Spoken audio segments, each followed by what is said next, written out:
Quand nous retrouvons notre enfant et que nous pouvons le sauver, nous mettons de côté la politique. J'ai la chance de rencontrer les personnes les plus formidables d'Israël. Ceux qui veulent vivre en paix en Israël, qui aiment et respectent vraiment le pays, qui souhaitent vivre à nos côtés, c'est ce qu'a déclaré l'hôpital.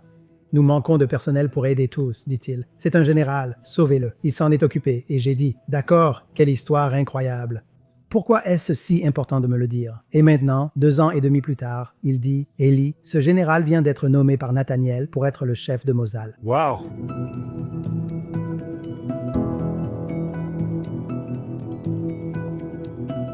Nous sommes de retour pour un nouvel épisode de Standpoint. Je suis Gabe Grossman en studio à Belle Harbor, Floride du Sud.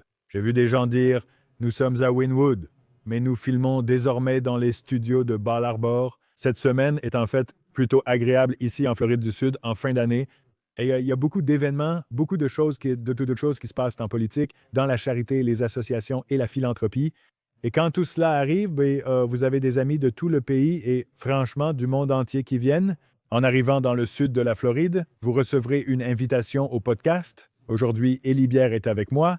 Il a fondé United Hatzalah, une organisation de secours bénévole en Israël. Pour ceux qui ne sont pas passionnés ou obsédés par Israël, comme beaucoup d'auditeurs et moi-même, vous n'en avez peut-être pas entendu parler. Nous allons l'écouter, mais je vous promets que c'est quelque chose que vous n'avez jamais entendu auparavant. Allez sur Google et cherchez Nas Daily, Nas Dailies. La vidéo qu'il a réalisée sur United Hatzalah, c'est une organisation de secours entièrement bénévole. Des gens, des Arabes, des Juifs, des chrétiens, des Éthiopiens, des Juifs ultra-orthodoxes, des Juifs totalement laïques, des personnes de tout le pays. Ils font du bénévolat. Ils mettent un gilet, ils reçoivent un appel téléphonique et ils sortent pour effectuer des opérations de secours entièrement bénévoles. Vraiment, vraiment incroyable et ils font partie des autres organisations de secours en Israël, mais ils se développent à un rythme astronomique, principalement grâce à l'énergie et à l'ingéniosité de leur fondateur et président-directeur général, si c'est votre titre, le patron de United Hatzalah. Mon ami Élie Bière, bienvenue, Élie. Heureux d'être ici, j'ai attendu ce moment. Heureux de te retrouver parmi nous. Pour la politique, ce n'est sans doute pas ici. En fait, cela pourrait bouleverser certaines opinions politiques pour ceux qui ne savent pas vraiment ce qui se passe en Israël. Alors, Élie, commençons par le début, pas par comment tu as commencé. Les gens peuvent chercher ça, mais dis-nous simplement, qu'est-ce que United Hatzalah? Qu'est-ce que vous faites aujourd'hui en Israël? Donc, nous sommes basés sur le principe du voisin d'à côté. En cas d'accident, comme un enfant qui s'étouffe ou une crise cardiaque, le voisin peut devenir le premier intervenant. Et ce que nous faisons, c'est rassembler des milliers de bénévoles à travers tout Israël, plus de 8000 maintenant, tous formés comme secouristes ou ambulanciers paramédicaux. Et si quelque chose se passe, les premiers bénévoles reçoivent des alertes. Les plus proches reçoivent des notifications sur leur téléphone. Dire que votre voisin ou quelqu'un sur la route a eu un accident et a besoin d'aide. Notre but est d'atteindre cet endroit dans les 90 premières secondes. Incroyable. Je l'ai vu en action. Je suis allé au centre, à Jérusalem. Ils appellent ça des PSAPs, non? Les centres 911, là où vous recevez les appels. Israël, pour ceux qui l'ignorent. En fait, malgré le fait qu'il y ait une énorme diversité, 20% d'Arabes, des gens venant du monde entier, les gens vivent en quelque sorte séparément. Il existe des exceptions dans la plupart des cas. Haïfa, ville très mixte, en est une, mais même dans les villes, les quartiers diffèrent. Ce qui me frappe toujours, c'est que chez Hatzalah, en entrant au quartier général, on voit des gens de toutes les couches de la société israélienne. Pouvez-vous expliquer brièvement ce sujet et son fonctionnement? Incroyable. Pour découvrir le vrai Israël, visitez United Hatzalah. Comme ces bénévoles, les bénévoles viennent de tous les secteurs. Nous voulons arriver rapidement. Notre travail est vraiment d'arriver dans les toutes premières secondes lorsqu'une personne a un malaise. Pour cela, nous réunissons des personnes de chaque communauté. Nous avons des Arabes, chrétiens, Druzes, musulmans et des Juifs de divers horizons, ce qui complique encore plus la réunion que celle entre Juifs et Arabes. Nous avons des Hassidim, des religieux, des laïcs et des chrétiens, tous ensemble, hommes et femmes, bénévoles, c'est incroyable. Une fois que nous connaissons tous les deux la valeur de la vie, nous oublions tout le reste, rien d'autre n'est important. Quand nous faisons un massage cardiaque pour sauver notre enfant, nous mettons la politique de côté. Oui, nous avons chacun nos opinions et nos points de vue politiques, mais nous savons qu'il y a quelque chose de plus important que cela. Et maintenant, United Hatzalah compte presque 10% de ses volontaires qui sont arabes. C'est incroyable. Aidez-moi à comprendre, car vous avez sûrement une perspective unique. Concentrons-nous un instant sur la population arabo-israélienne maintenant. Enfin, ils se disaient arabes israéliens, aujourd'hui palestiniens. Peu importe, laissons cela de côté. Mais que reçoivent-ils au final? Sont-ils rejetés car ils font du bénévolat dans une organisation juive au sein de leur communauté ou comment United Hatzalah est-elle perçue? Avez-vous déjà ressenti des tensions à ce sujet? Eh bien, il y a quelques semaines, ils ont eu une attaque terroriste juste à côté de mon quartier et À Jérusalem? à Jérusalem, je vivais en périphérie dans un endroit isolé. Une attaque terroriste a eu lieu là-bas. Un homme a tiré, tuant 6 Israéliens juifs. Ma femme est à l'intersection quand c'est arrivé et elle a couru pour aider les gens et tout à coup, une ambulance de United Hatzalah. Par hasard, j'étais là, un bénévole conduisait. L'ambulance arrive, ma femme saute derrière et dit « Soignez-les ». 2 patients, emmenez-les à l'hôpital en 7 minutes. Ils sont à l'hôpital. Ma femme demande alors au bénévole « Comment tu t'appelles ?»« Je m'appelle Mohammad. »« Tu es intervenu pendant une attaque terroriste ?»« Oui, c'est mon devoir, devine quoi. » Ils sont revenus chercher d'autres patients moins gravement blessés qu'ils ont ramenés pour être soignés. J'ai rencontré ce bénévole inconnu et je lui ai demandé « Que fais-tu dans la vie en dehors du bénévolat ?» J'ai été choqué quand il a dit « Je suis Moël, je fais des circoncisions. » J'ai dit « C'est incroyable. » Je n'avais pas réalisé que c'était un métier dans la société arabe, dit-il. Oui, chez nous, tout le monde se fait circoncire. J'ai demandé qui lui avait appris le métier. Il a répondu qu'un rabbin à Jérusalem lui avait donné le nom du rabbin. J'ai dit que j'ai la chance de rencontrer les plus grandes personnes d'Israël. Les gens qui veulent vivre en paix, ceux qui nous rejoignent, veulent vivre en Israël. Ils aiment Israël. Ils respectent vraiment le pays et ils veulent vivre en voisin avec nous et ils veulent aider à sauver des vies ensemble. En fait, nous espérons qu'un jour, partout en Israël, y compris la Judée et la Samarie, que nous aimons comme partie d'Israël, nous aurons des gens qui voudront vivre dans le pays à côté de toi et moi et sauver des vies ensemble. Et avez-vous eu, au fil des années, des cas où des volontaires musulmans se sont fait repousser au sein de leur propre communauté? Oui, absolument. Nous avons eu cela au début. Des gens de la communauté intimidaient certains de nos volontaires parce qu'ils portaient le croissant rouge. On leur disait « Vous ne devriez pas appartenir à une organisation juive ». Ils répondaient « Non, nous voulons faire partie d'une organisation respectable, mais aussi plus professionnelle. » Les Arabes de Jérusalem-Est préfèrent être soignés par nous plutôt que par le croissant rouge.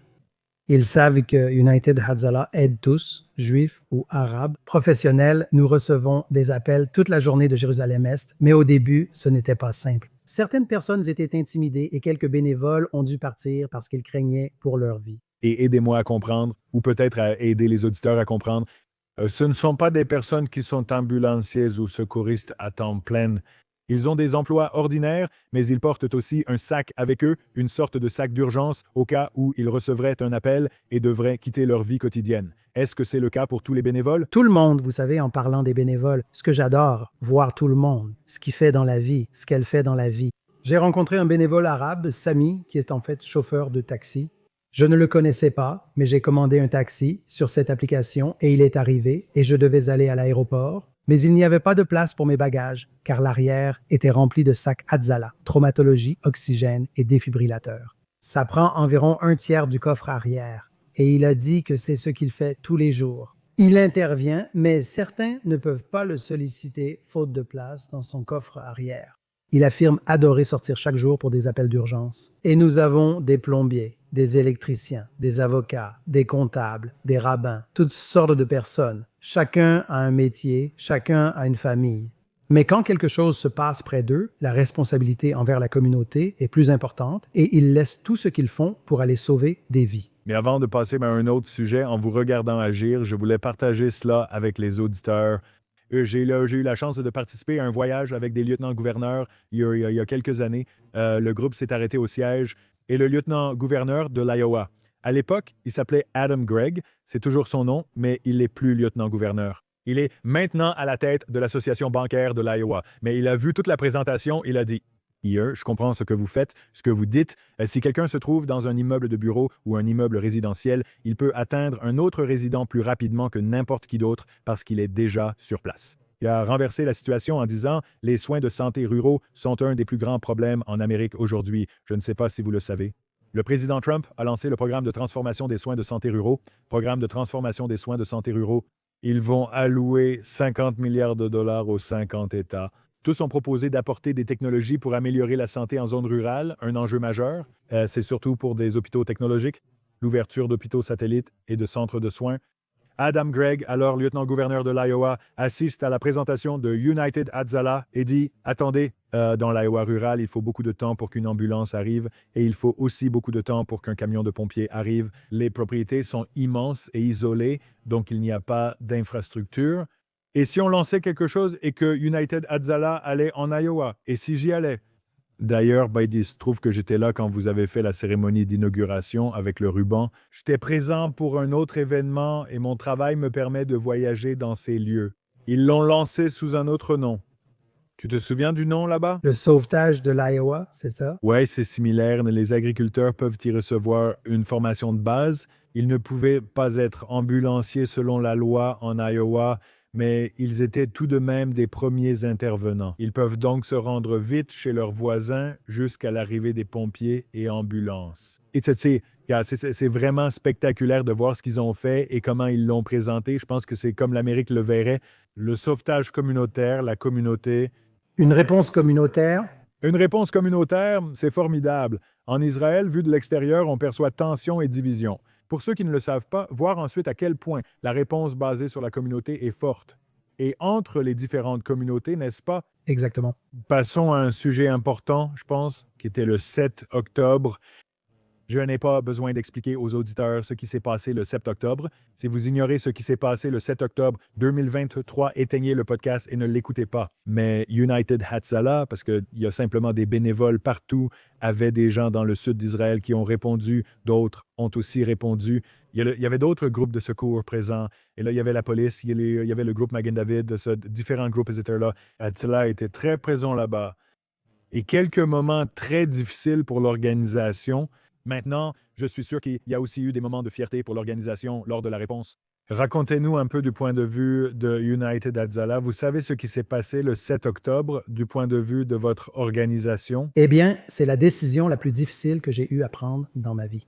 Parce que j'étais assis à Jérusalem devant une centaine d'écrans et je voyais des images envoyées par les bénévoles qui nous décrivaient la situation. Je voyais des corps partout. Nous avons vu des maisons brûlées, des voitures brûlées. Nous avons vu des personnes blessées et nous avons reçu des appels. Nous avons reçu un appel concernant un garçon de 9 ans. Il se cachait dans un placard avec sa sœur. Amalio avait 6 ans et ils ont vu le meurtre de leurs parents. Ils ont dit « Aidez-nous à Faraza. Comment pouvez-vous les aider ?» Nous les avons mis en contact avec Tamar Schlesinger, bénévole de l'équipe de prise en charge des traumatismes, qui est restée 12 heures au téléphone avec ses 2 enfants. Nous avons reçu des appels désespérés à United Hatzalah. Certains étaient cachés et injoignables et sont finalement morts. Il y a eu des moments de fierté où des bénévoles, dont ma femme, ont dit « On y va, peu importe ». Giti était dehors à faire le guet pendant que ma femme rentrait. Elle a quitté la maison tôt le matin, elle portait son gilet bleu complet et son casque et elle a pris une arme avec elle. Elle est descendue dans le sud pour se battre afin de sauver des vies. Elle y est vraiment allée pour aider à sauver des vies. Et l'une des personnes qu'elle a soignées était un soldat avec une balle dans la tête. Et il se battait à Nahos sur la base militaire. Et le gars du Hamas lui a tiré une balle dans la tête et il était inconscient. Et elle l'a intubé. Elle l'a soigné.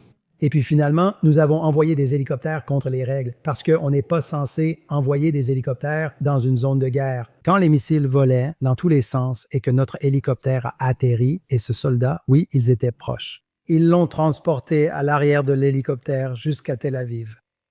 Et quelques mois plus tard, je crois que c'était 7 ou 8 mois après, il s'est réveillé. Il était dans le coma depuis des mois. Wow! Je ne suis pas sûr du nombre exact de mois, mais finalement, j'ai vu une vidéo de lui allant rendre visite à son fils ou sa fille à la maternelle et ils chantaient tous Amir al-Khaï. Donc, ces histoires résonnent en moi parce que c'est une organisation que j'ai créée avec 15 de mes amis quand je n'avais que 16 ans.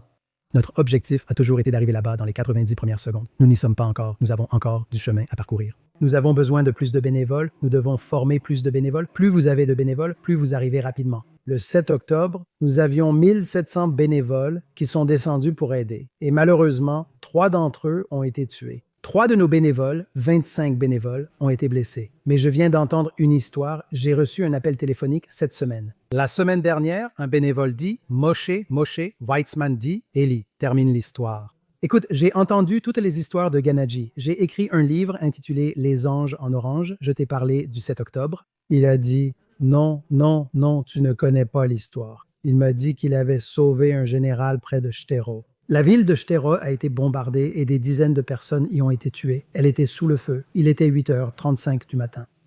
Le général était sous le feu. Il est entré pour sauver des vies et combattre le Hamas. Il a été touché, il a tué quelques terroristes, mais il n'a pas réussi à les atteindre tous. Et il était en train de mourir en perdant son sang.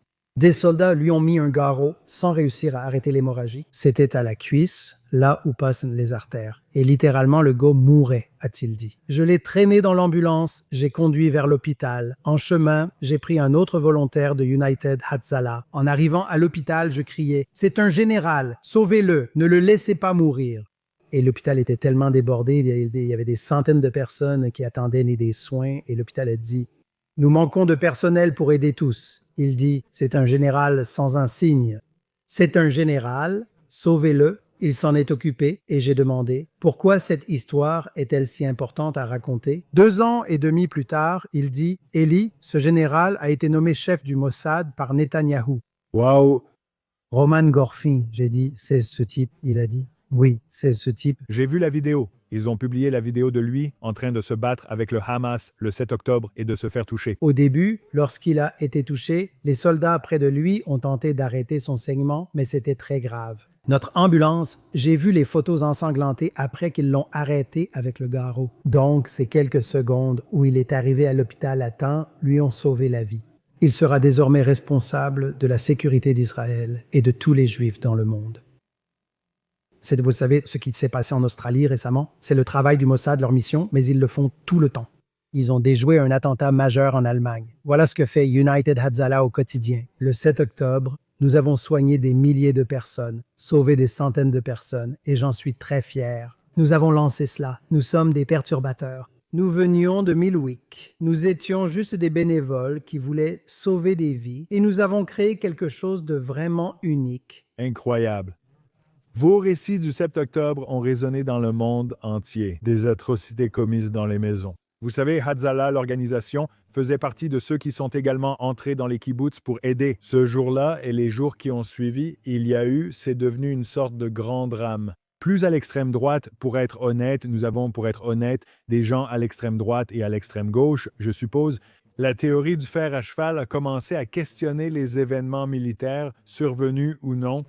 Savez-vous si les femmes ont souffert, été violées et si leurs enfants ont été tués ou décapités? L'histoire du bébé dans le four ou non, c'est comme des degrés d'horreur, non? Presque les Olympiades de l'oppression. Je ne réponds pas à ça car selon moi, tout cela est mauvais. Et si on commence à discuter de à quel point c'était mauvais, tu sais, c'est comme si on avait déjà perdu le fil en tant que juif. Mais parle-nous un peu de ça pour toi, tu sais, de toi en tant que personne qui dirige cette organisation bénévole. Tu sors, tu donnes le témoignage, ce que toi et tes bénévoles avez vu. Je pense que la plus grande, c'était l'histoire du bébé dans le four, où je crois que Mike Johnson l'a répété. Ça a vraiment été amplifié, ce qui a ensuite provoqué beaucoup de réactions. Tu sais comment est-ce que ça t'a affecté, toi, personnellement, au sein de l'organisation, de recevoir des réactions négatives à cause des choses que tu partageais? Eh bien, j'ai grandi dans une petite communauté à côté de Yad Vashem. Le musée de l'Holocauste à Jérusalem, en Israël, c'est le musée national de l'Holocauste. Et j'y allais très souvent. Et je n'arrivais pas à croire quand j'ai entendu que des gens niaient l'Holocauste, comme si cela n'était jamais arrivé. Et ce n'est pas vraiment qu'on exagère, ce n'était vraiment pas 6 millions, c'était peut-être 1 million, peut-être 100 000. Des gens essayaient de nier la Shoah, et la Shoah a eu lieu. Alors, nous avons 6 millions de Juifs assassinés pendant la Shoah, je ne sais pas. Nous connaissons 5 millions de noms, donc cela pourrait être 5 ou 7 millions. Personne ne sait, mais des millions de personnes sont mortes le 7 octobre, et nous ne connaîtrons jamais les vraies histoires de ce jour. La plupart des histoires parlent dans l'autre monde. Les personnes qui sont mortes là-bas ont été brûlées ou elles ont été assassinées, certaines ont été violées, certaines têtes ont été coupées avant qu'elles ne soient tuées. Qui sait ce qui s'est passé? La plupart n'ont pas survécu, 1200 morts. De nombreux membres de leur famille sont aussi morts. Leurs maisons ont brûlé et beaucoup de preuves ont disparu dans l'incendie. Au moins, les nazis, quand ils ont tué les Juifs, ils ont noté un nom et tout le reste. Le Hamas n'a pas fait ça. Ils ont pris quelques vidéos. Maintenant, quand j'ai entendu les récits du 7 octobre de la part des bénévoles, des personnes qui étaient présentes, oui, je suis sûr que certaines histoires étaient un peu exagérées parce que les bénévoles qui étaient là étaient traumatisés. Laisse-moi te demander, est-ce différent si un bébé est brûlé dans un four ou dans une maison? Ils avaient 27 enfants qui ont été assassinés et brûlés dans toute la région là-bas. Des enfants âgés de 0 à 18 ans, plus ou moins. Ils ont brûlé des voitures, des maisons et même des voisins. À Bari, ils ont aussi brûlé un four, d'après ce qu'ils disent. Je ne sais pas. Nous n'en sommes pas sûrs, mais j'ai entendu des témoignages de volontaires qui ont dit de leurs propres yeux qu'ils l'ont vu. Oui, il n'y avait aucune vidéo, donc Al Jazeera a immédiatement dit « Oh, aucune preuve d'un bébé dans le four. Vous avez une vidéo? » Non, désolé, nos volontaires ne filment pas en entrant dans les maisons, ils courent à l'intérieur. Eux-mêmes étaient traumatisés. Ils ont soigné de nombreuses personnes sous les tirs, tentant de les sauver. Ils n'essayaient pas de sauver des personnes brûlées, mais ils ont vu des choses terribles. Plus de 1200 personnes ont été tuées ce jour-là, beaucoup violées ou brûlées. Bien sûr, ils veulent humilier chaque juif. Alors ils ont commis des atrocités inédites de notre vivant. Donc, je pense que l'histoire principale, c'est que nous avons vécu le pire jour du peuple juif depuis la Shoah. Il n'y a aucun doute là-dessus, et les personnes qui s'en occupent sont des ennemis d'Israël. Vous voulez minimiser ce qui s'est passé là-bas? Impossible, car la plupart des histoires n'ont jamais été racontées. Donc, le bébé, l'histoire du bébé, le bébé du four, c'est vraiment une toute petite chose à laquelle ils se sont accrochés. Et ça me rend triste. Je suis vraiment attristé que des journaux israéliens comme Haaretz s'en soient mêlés. Pourquoi cela les concerne-t-il? Si le bébé a été brûlé dans le four, ou brûlé dans un micro-ondes, ou brûlé dans une pièce, ou brûlé dans une maison... Des enfants ont été brûlés. Aucun doute, même Netanyahou a affirmé que 27 enfants avaient été brûlés. Donc, je pense que cette histoire ressemble vraiment à l'histoire juive. Ils ont fait des choses terribles aux Juifs tout au long de l'histoire, puis ils essaient de le nier ou de minimiser les faits. Comme le Hamas, ou l'organisation la plus humaine, tu penses vraiment qu'ils se souciaient quand ils sont allés tuer des Juifs? Ils voulaient simplement infliger le plus de dégâts possible à nos âmes, à notre peuple. Et je ne regrette pas ce que j'ai dit. Je pense qu'en apprenant davantage, nous découvrirons plus d'atrocités dont beaucoup resteront incompréhensibles. Oui, j'en ai parlé à Nod, mais pas à l'antenne, car je ne trouvais pas cela approprié pour le podcast ou pour lui. J'ai un ami ultra-orthodoxe qui fait du bénévolat depuis des années. Il vient du nord d'Israël. Je ne veux même pas dire de quelle ville il vient, juste pour respecter sa vie privée, mais en fait, il fait du bénévolat depuis des années. D'abord pour Hatzalah, puis dans l'unité de l'armée chargée des corps des défunts.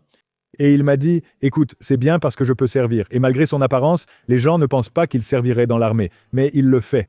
Il porte un chapeau et un manteau noir, estimant que c'est sa manière de servir, ce qu'il juge important. C'est un peu dans un contexte religieux, a-t-il dit. En fait, c'est un service assez discret. Peu de soldats qui sont tués et quand cela arrive, plusieurs se relaient pour gérer le corps. C'est très. On dit que la plus grande charité est d'offrir du respect à quelqu'un après sa mort, car il ne peut pas te le rendre. D'ailleurs, c'est aussi présent dans la philosophie laïque, souvent, que lorsque tu fais quelque chose pour quelqu'un après sa mort, cela enlève l'aspect égoïste de faire le bien. Tu ne le fais pas pour te sentir bien. La personne ne pourra jamais rien faire pour toi, donc au final, c'est entièrement pour toi. Après le 7 octobre, son service militaire s'est déroulé sur la base où ils ont amené et identifié tous les corps. Et il m'a parlé de différents groupes de corps qui avaient brûlé ensemble et dont les os et la chair avaient fusionné en un seul. Ils ont dû trouver une solution car nous évitons d'enterrer les gens ensemble. Et vous savez comment les séparer, comment séparer l'acide désoxyribonucléique et comment les familles étaient soutenues dans ces moments horribles. Oui, je suis avec toi. Je ne chipote pas, je te connais et je sais combien ça a dû être douloureux. Ça peut être blessant quand on remet en question ce que tu fais, même si certains pensent le contraire. Je sais que tu agis avec de bonnes intentions. Les chiffres de la Shoah, en tant qu'étudiant de la Shoah, la plupart des estimations évoquent 6 millions, mais certains cherchent à minimiser ce chiffre. Ce qu'ils essaient de faire, c'est d'invalider ce qui s'est passé le 7 octobre, tout comme ils essaient d'invalider ce qui s'est passé pendant la Shoah. C'est lié à un mot que je déteste en tant que juif fier, la déshumanisation. Parce que c'est vraiment ce qu'ils essayent de faire, n'est-ce pas? Ils essayent de déshumaniser la communauté juive et je ne le fais pas. Le Pope Pauvre de moi, ce n'est pas mon cas. Je ne suis la victime de personne, mais c'est bien leur intention. Je ne dis pas qu'ils réussissent. Réfléchissons à la suite pour United Hatzalah. Vous êtes déchaînés, vous êtes partout. En tant que président de la Fondation pour les tumeurs chez l'enfant, nous avons reçu le président-directeur général du podcast de la Fondation de recherche médicale pour une maladie rare. C'est un sujet qui me tient très à cœur, la neurofibromatose. Je dis toujours qu'il nous faut trouver Élie Bière et le nommer président-directeur général parce que t'es une machine à collecter des fonds. Dis-moi, à quoi United Hatzalah essaie-t-elle de se développer? Qu'est-ce que vous essayez d'accomplir en Israël? Tu récoltes beaucoup d'argent, qu'essayez-vous de faire avec cet argent? Je suis sûr qu'il se passe de bonnes choses. Quel est l'objectif de United Hatzalah pour les 12 à 24 prochains mois? Eh bien, ce qui m'inquiète le plus, c'est d'être prêt pour la prochaine fois. Avant le 7 octobre, je collectais de l'argent et venez ici. Vos familles sont impliquées depuis des années et vous soutenez aussi. J'ai toujours dit qu'il fallait se préparer à une guerre contre le Hamas et le Hezbollah. Ils me répondaient « De quoi tu parles? C'est juste pour récolter des fonds ?» J'ai dit « Non, ce n'est pas une technique pour récolter des fonds. C'est une véritable préparation à laquelle nous devons vraiment nous préparer. Parce que Dieu nous en préserve, il pourrait s'unir et nous faire du mal. Nous devons être prêts. Le 7 octobre, United Hatzalah l'était déjà. Des bénévoles équipés de matériel médical, dont des défibrillateurs, formaient des équipes avec des camions chargés dans le sud. Nous les donnions à tous dans le besoin, y compris l'armée, qui manquait de matériel médical, de garrots, de perfusion et de médicaments. Je veux professionnaliser United Hatzalah à un niveau que nous n'avons jamais vu auparavant. Je souhaite enseigner en prenant en compte le 7 octobre et les catastrophes mondiales. Nos volontaires ont pris part à plusieurs guerres, dont celle d'Ukraine. Nous souhaitons les former. Et les ambulanciers, ce ne sont pas des médecins, ce sont surtout des ambulanciers et des paramédics pour effectuer le triage de la meilleure façon possible.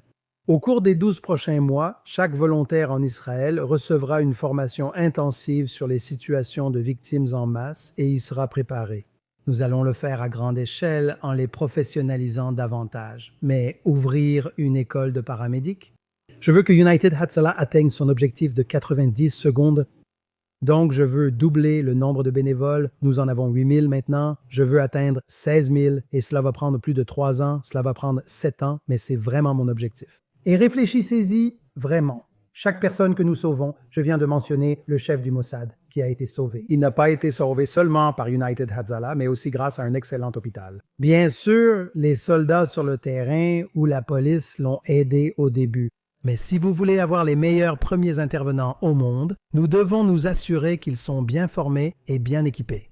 C'est pourquoi je travaille si dur pour collecter des fonds. Incroyable, je vais conclure avec ceci. Il y a une chose dont je pense que toutes les sociétés, en particulier les sociétés occidentales, peuvent s'inspirer. La société israélienne, c'est que dans la plupart des endroits, lorsqu'il y a une attaque, lorsqu'il y a un incident, lorsqu'une personne tombe, les gens s'enfuient. Au mieux, ils sortent de leur caméra et commencent à filmer. La société israélienne est telle que la plupart des gens courent vers le problème pour essayer d'aider.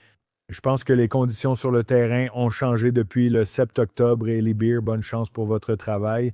Je vais vous montrer quelque chose avant de finir. Faisons-le. Nous avons donc commencé United Hatzalah avec 15 bénévoles et le premier équipement que nous avons utilisé était des pagés. C'est ce que nous utilisons? Je doute qu'on puisse encore utiliser des pagés. Ça ne marche pas ici en Amérique, mais ça fonctionne en Israël. Nous les utilisons pour sauver des vies. Le pagé sert à cela et aussi à veiller sur notre ennemi. Peut-être que vous allez voir l'une des meilleures personnes, Amaima Aidatsil Cohen, ici à Miami. Au gala de United Hatzalah, je me dis, regardez les Israéliens. Ils ont des idées folles, non seulement pour sauver des vies, mais aussi pour s'assurer que nos ennemis ne puissent plus nous détruire. Parfait. Eh bien, merci beaucoup, Élie Bière. Merci de m'avoir rejoint. N'oubliez pas d'aimer, de suivre, de vous abonner et de faire tout ce que vous faites pour soutenir les podcasts. La semaine prochaine, nous reviendrons à la politique, donc au programme habituel. Élie Bière, merci beaucoup. Merci, c'est un plaisir d'être ici.